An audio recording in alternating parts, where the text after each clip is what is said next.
Recent voice நேயர்களுக்கு அன்பான வணக்கங்கள். கூலி இந்த திரைப்படத்தை பற்றி தான் நம்ம இந்த மாதம் முழுக்க நம்ம பேசிக்கிட்டு இருக்கோம். அதே மாதிரி வசூல் விவரங்களையும் நம்ம தொடர்ந்து வெளியிட்டுருக்கோம். அந்த வகையில் பார்க்கும்போது கிட்டத்தட்ட இந்த திரைப்படம் கிட்டத்தட்ட 14 நாட்கள் 2 வாரம் முடிஞ்சு இப்போ 3rd வீக்கெண்ட் போய்கிட்டு இருக்கு.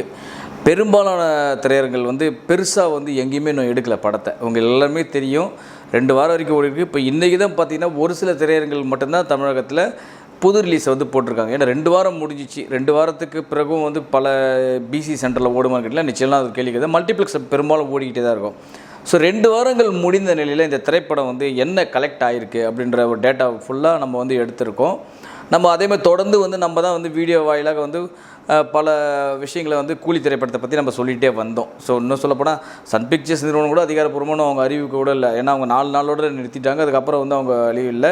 அதேமாதிரி ஜெயிலர் திரைப்படத்தை கூட அவங்க அப்படி தான் வெளியிட்டாங்க. உங்களுக்கே தெரியும், கிட்டத்தட்ட ஒரு 2 வாரமோ 1 வாரத்தோடு நிறுத்திட்டாங்க. அதுக்கப்புறம் அவங்க வெளியிடலை. ஏன்னா அவங்களாம் பெரிய கார்ப்பரேட் நிறுவன கம்பெனி, பொய் சொல்லக்கூடாது, உண்மையான வசூலை மட்டும் சொல்லணுன்றதுல தெளிவாக இருக்கக்கூடியவங்க. அதனால தான் உண்மையை மட்டுமே சொல்கிறாங்க. கூலி திரைப்படம் இந்த 14 நாள் 2 வாரம் முடிவில் உலகம் முழுவதும் என்ன வசூல் பண்ணியிருக்கு, இந்த படம் லாபமா நஷ்டமா அப்படின்ற கோணத்தில் நம்ம விசாரித்து நம்ம பார்த்தோம் சார்.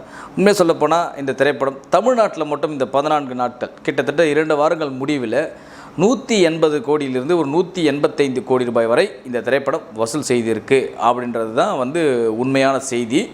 இந்த திரைப்படத்தை தமிழகத்தில் வெளியிட்டது பார்த்திங்கன்னா நேரடியாக வெளியிட்டாங்க. ரெட் ஜெயின் மூவிஸ் தான் திரையரங்கங்களில் இந்த படத்தை வெளியிட்டு கொடுத்தாங்க. அப்படி பார்க்கும்போது இந்த திரைப்படம் இந்த தமிழ்நாட்டிலேருந்து கிடைச்ச ஷேர் மட்டும் எவ்வளோன்னு பார்த்தீங்கன்னா, டிஸ்ட்ரிபியூட்டர் ஷேர் மட்டும் பார்த்திங்கன்னா கிட்டத்தட்ட ஒரு 90லேருந்து ஒரு 100 கோடி ரூபாய் வரை ஷேர் கிடைச்சிருக்கக்கூடும் அப்படின்றது தான் இங்கே வந்த செய்தி. அதை தமிழ்நாட்டிலேருந்து மட்டும் தயாரிப்பாளருக்கு கிடைத்த ஷேர் அப்படின்னு பார்த்தீங்கன்னா ஒரு 90லேருந்து ஒரு 100 கோடி ரூபாய். இந்த 100 கோடி ரூபாய்ன்றதை சரி 90 வச்சுங்க, 90 கோடி ரூபாய் அப்படியே எடுத்து உரமாக வச்சுடுவோம்.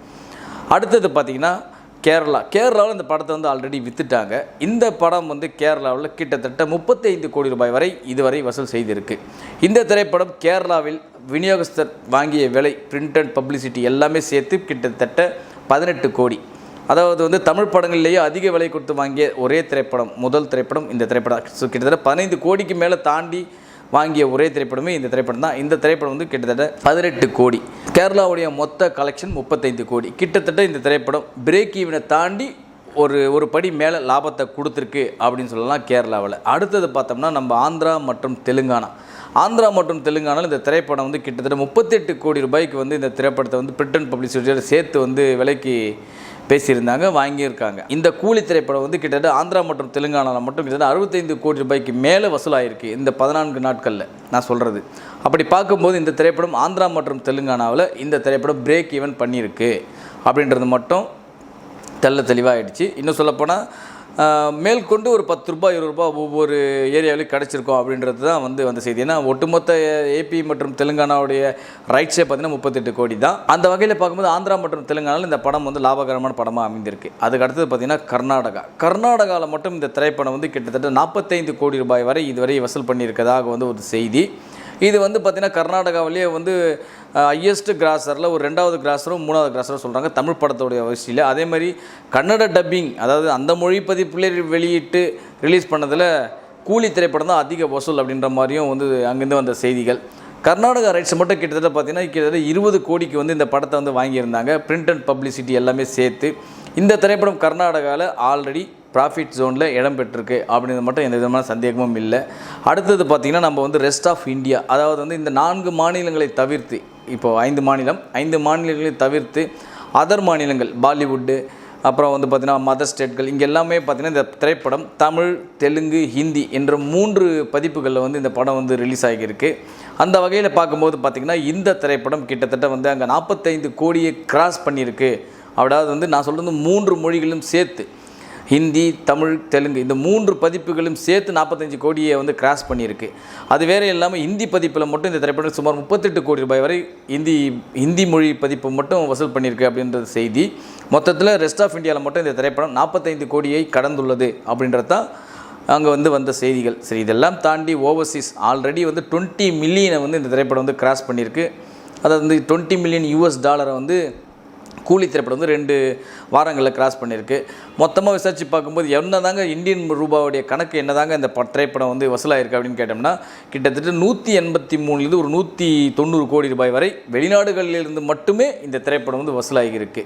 ஒட்டுமொத்தமாக பார்க்க போனால் பல நாடுகளில் வந்து ஹையஸ்ட் கிராஸர் தமிழ் மூவியாகவும் இடம் பெற்றிருக்கு. அந்த அளவுக்கு வந்து பல நாடுகளில் ஸ்வீடன் நாடுலாம் பார்த்திங்கன்னா ஹையஸ்ட் நம்பர் ஆஃப் ஆடியன்ஸ் வந்து இந்த படத்தை பார்த்துருக்காங்க. ஏன்னா எந்த ஒரு சவுத் இந்தியன் படத்துக்கு அவ்வளோ கூட்டங்கள் பார்த்ததில்லை அப்படின்ற மாதிரிலாம் செய்திகள் வந்திருக்கு. அதுமாதிரி USA உங்களுக்கு தெரியும் ப்ரீமியர் புக்கிங்லேயே வந்து அந்தளவுக்கு வந்து பெரிய லெவலில் பண்ணிச்சு. ஸோ ஒட்டுமொத்தமாக இந்த வெளிநாடுகள்லேருந்து மட்டும் இந்த படத்தோடைய வசூல் ஒரு 183 ரூபாயிலிருந்து ஒரு 190 கோடி ரூபாய் வரை இந்த திரைப்படம் வெளிநாடுகளிலிருந்து மட்டும் வசூல் பண்ணியிருக்கு. இந்த திரைப்படம் வந்து தயாரிப்பாளருக்கு லாபமா நஷ்டமா அப்படின்ற மாதிரி பல பேர் வந்து பல விதமான கருத்துக்களை முன்வைக்கிறாங்க. சில பேர் ஆகாதவங்க ஒரு கதையை சொல்லிட்டு கிளம்பிடுறாங்க. சில பேர் வந்து ஆஸ்தான நடிகர்கள் சப்போர்ட் பண்ணுறதுக்காக இந்த படத்தை குறைச்சி மதிப்பிடுறாங்க. நான் ஒரு உதாரணத்துக்கு ஒரு உண்மையை நான் உங்கள்கிட்ட தெளிவாக சொல்லிடுறேங்க, நல்லா புரிஞ்சுக்கிங்க. இந்த திரைப்படத்துடைய பட்ஜெட் கிட்டத்தட்ட 375 கோடி. இதுதான் இந்த திரைப்படத்துடைய உண்மையான பட்ஜெட். இந்த 375 ஒரு 400 கோடி ரூபாய் வரை இந்த திரைப்படத்துடைய பட்ஜெட் இருக்கும். இந்த திரைப்படத்துடைய வெளிநாட்டு உரிமையே கிட்டத்தட்ட வந்து 100 கோடி ரூபாய் வரை சேல் பண்ணியிருந்தாங்க. உங்கள் எல்லாருக்குமே தெரியும்.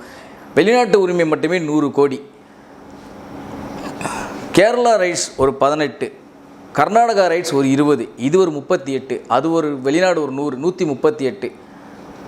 ஆந்திரா மற்றும் தெலுங்கானா ஒரு 38, 138 ஒரு 38 கோடி சேர்த்துக்குங்க, கிட்டத்தட்ட 176.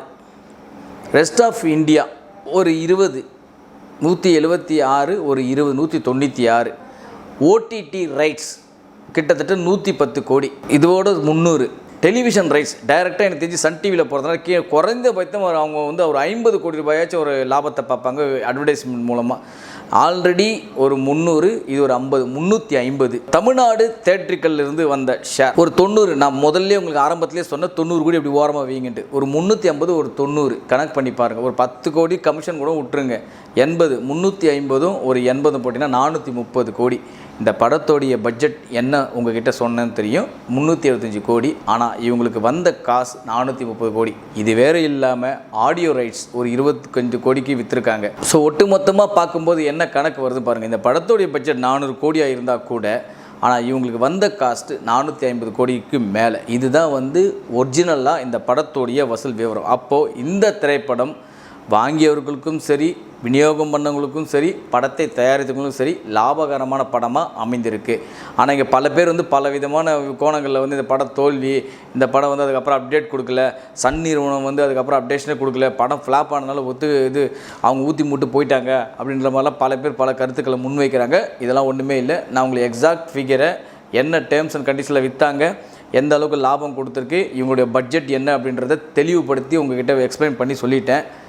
இதுக்கப்புறம் வேறு ஒரு குரூப் புதுசாக கிளம்பி வருவாங்க. இந்த படம் நஷ்டம்னு சொல்கிறதுக்கே ஒரு குரூப் கிளம்பி வருவாங்க. அது அவங்கவுங்க நம்புறதை பொறுத்து இருக்குது. அதை நம்ம பற்றி பேச மாட்டோம்.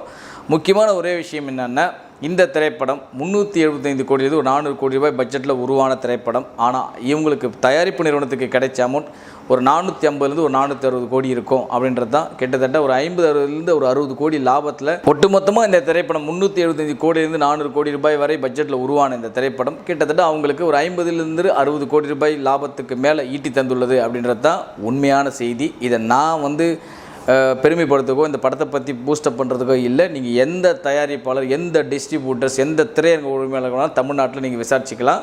நான் சொல்கிற இந்த அமௌண்ட்டு தான். முன்ன பண்ண ஒரு 1 கோடி 2 கோடி முன்ன பண்ண இருக்கலாம். ஏன்னா அது எல்லாராலையுமே வந்து அக்யூரேட்டாக சொல்ல முடியாது. ஒருத்தர் கேட்டிங்கன்னா தமிழ்நாட்டில் 180 ஒருத்தர் கேட்டால் 178 ஒருத்தர் கேட்டால் 183 ஸோ அந்த ஒரு 2 கோடி 3 கோடி டிஃப்ரெண்ட் இருக்க தான் செய்யும். பட் ஆனால் என்ன இருந்தாலும் நான் சொல்கிற இந்த கணக்கை எல்லாருமே கிளியராக சொல்லுவாங்க. ஆமாம் சார், இது கரெக்டான ஒரு எக்ஸாக்ட் ஃபிகர் தான் அப்படின்றத. கண்டிப்பாக கூலி திரைப்படம் லாபகரமான படமாக சன் நிறுவனத்துக்கு அமைஞ்சுள்ளதுன்றதை நான் உங்களுக்கு தெளிவுபடுத்திட்டேன். அடுத்தது ஜெயிலர் 2 திரைப்படம் அவங்க அதே பேனர்லேயே உருவாகிட்டு இருக்கு. நிச்சயமாக இந்த வீடியோ உங்களுக்கு பிடிச்சிருக்குன்னு நினைக்கிறேன். மீண்டும் ஒரு சூப்பரான நிகழ்வில் உங்களை சந்திக்கிறேன். நன்றி, வணக்கம். இது போல பல வீடியோக்களை கண்டு மகிழ எங்களது ரீசன்ட் வாய்ஸ் சேனலை மறக்காம சப்ஸ்கிரைப் பண்ணுங்க.